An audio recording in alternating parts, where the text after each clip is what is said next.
Hai anak-anak, apa kabar? Pertama-tama Bu Guru mengucapkan selamat datang di kelas 3. Yeay! Akhirnya kita naik kelas ya ke kelas 3. Nah, hari ini kita akan mulai belajar tentang tema 1, pertumbuhan dan perkembangan makhluk hidup. Kita mulai dari subtema 1. Nah, kita akan berbicara tentang makhluk hidup. Makhluk hidup itu adalah manusia, hewan, dan tumbuh-tumbuhan. Makhluk hidup ini merupakan ciptaan Tuhan Yang Maha Esa.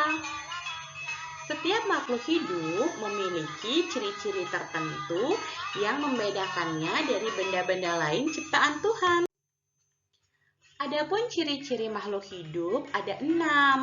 Yang pertama adalah bernafas, kedua makan, ketiga tumbuh, keempat bergerak, kelima berkembang biak, dan keenam peka terhadap rangsangan. Baiklah, Bu Guru akan jelaskan satu persatu. Kita mulai dari bernafas. Manusia bernafas dengan paru-paru. Jadi gambar yang di atas berwarna pink ini adalah paru-paru manusia ya. Ada di dalam dada kita yang berjumlah 2. Nah, manusia ini bernafas menghirup oksigen dan mengeluarkan karbon dioksida. Untuk hewan, tidak semua hewan itu mempunyai alat pernafasan yang sama ya.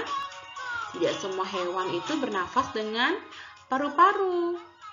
Contohnya adalah ikan. Ikan yang hidup di dalam air bernafas dengan menggunakan insang. Namun, ada juga loh ikan yang bernafas dengan paru-paru. Kira-kira kalian tahu tidak ikan apa saja? Nah, ikan yang bernafas dengan paru-paru contohnya adalah ikan hiu, ikan paus, ikan lumba-lumba. Nah, ikan-ikan yang Bu Guru sebutkan tadi harus muncul ke permukaan air untuk mengambil udara atau oksigen untuk bernafas. Berbeda dengan ikan yang bernafas dengan insang. Selain itu, hewan cicak bernafas dengan paru-paru. Nah, kebanyakan hewan-hewan yang hidup di darat itu bernafas dengan paru-paru. Tapi ada juga hewan yang hidup di darat tapi bernafas dengan bukan paru-paru. Contohnya adalah belalang. Belalang bernafas dengan trakea. Sama seperti manusia, hewan juga menghirup oksigen dan mengeluarkan karbon dioksida. Selanjutnya adalah tumbuhan. Tumbuhan bernafas dengan stomata. Stomata ini adanya di daun, berupa lubang-lubang yang kecil sekali. Selain itu, ada juga lentisel. Lentisel ini terdapat pada bagian batang tumbuhan. Dan ada juga tumbuhan yang bernafas dengan menggunakan akar nafas. Contohnya adalah mangrove atau bakau karena ia hidup di air. Berbeda dengan manusia dan hewan, tumbuhan malah mengambil karbon dioksida yang kita keluarkan. Dan sebagai gantinya, ia akan menghasilkan oksigen yang sangat berguna bagi manusia dan hewan untuk bernafas. Selanjutnya, ciri yang kedua adalah makan dan minum. Setiap makhluk hidup memerlukan makan dan minum untuk tumbuh dan berkembang. Manusia dan hewan tidak dapat membuat makanannya sendiri. Oleh karena itu, manusia dan hewan disebut konsumen. Berbeda dengan tumbuhan yang dapat membuat makanannya sendiri sehingga tumbuhan disebut produsen. Pada tumbuhan, proses ini disebut fotosintesis.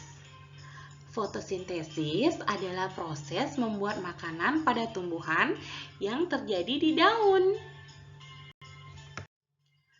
Selanjutnya, ciri yang ketiga adalah tumbuh. Tumbuh artinya bertambah ukuran tinggi dan beratnya. Seperti pada contoh di layar, misalnya pada ayam yang awalnya telur, lalu menetas menjadi anak ayam dan menjadi ayam dewasa. Itu artinya ayamnya bertumbuh. Sama seperti kita yang awalnya bayi, menjadi balita, kemudian remaja, dan dewasa. Nah, sedangkan berkembang artinya perubahan kemampuan menjadi lebih baik. Misalnya, waktu kecil nih, kalian belum bisa membaca kan? Nah, sekarang kalian sudah bisa membaca dengan lancar. Itulah yang disebut dengan berkembang. Selanjutnya, ciri keempat adalah bergerak. Manusia menggunakan kaki untuk bergerak atau berjalan. Sedangkan untuk hewan mempunyai alat geraknya masing-masing. Contoh, kupu-kupu menggunakan sayap untuk terbang, katak menggunakan kaki untuk melompat, cicak menggunakan kaki untuk merayap, sapi menggunakan kaki untuk berjalan, ikan menggunakan sirip untuk berenang. Di sini salah ya, guru ketiknya berjalan, seharusnya sirip digunakan untuk berenang. Dan ular menggunakan perutnya untuk melata. Sedangkan pada tumbuhan bergerak dipengaruhi oleh rangsangan. Gerak tumbuhan ini disebut gerak pasif. Karena seolah-olah kita tidak pernah ya melihat tumbuhan itu bergerak ke sana kemari. Padahal mereka, maksudnya tumbuhan ini juga bergerak. Namun pergerakan mereka hanya dipengaruhi oleh rangsangan. Selanjutnya, ciri yang kelima adalah berkembang biak. Berkembang biak artinya bertambah banyak atau bereproduksi. Manusia dan hewan berkembang biak dengan beranak atau melahirkan. Namun, ada beberapa hewan yang bertelur. Hewan yang mempunyai daun telinga berarti perkembangbiakannya dengan beranak. Sedangkan hewan yang tidak mempunyai daun telinga berarti perkembangbiakannya dengan bertelur. Sedangkan tumbuhan berkembang biak dengan biji atau bagian tubuhnya. Misalnya nih, buah kelapa. Bijinya itu jika ditanam akan menjadi tumbuhan yang baru. Atau bunga mawar. Ketika kalian potong batangnya dan tanam, dia pun akan menjadi tumbuhan yang baru. Nah, terakhir, ciri yang keenam adalah peka terhadap rangsangan. Kepekaan makhluk hidup terhadap rangsangan berbeda-beda. Contohnya, manusia akan menutup mata saat silau. Daun putri malu akan menutup saat disentuh. Dan landak serta kaki seribu akan menggulungkan badannya jika disentuh. Nah, rangsangan yang dimaksud itu berdasarkan contoh yang guru sebutkan tadi berupa sentuhan dan sinar. Dan masih banyak lagi rangsangan-rangsangan lainnya. Nah, seperti ciri yang keempat yang bergerak tadi, tumbuhan ya, tentang tumbuhan yang bergerak terhadap rangsangan, itulah yang Bu Guru maksud gerak pasif. Seperti daun putri malu hanya akan bergerak, menutup ya, saat disentuh. Sentuhan itulah namanya rangsangan. Atau bunga matahari ya. Bunga matahari akan selalu menghadap ke arah matahari. Nah, sinar matahari inilah juga yang disebut dengan rangsangan.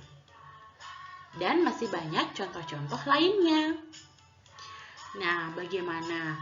Apakah kalian sudah mengerti tentang penjelasan Bu Guru tentang ciri-ciri makhluk hidup? Untuk lebih memahaminya, silakan kalian membaca buku kalian. Selamat belajar ya anak-anak.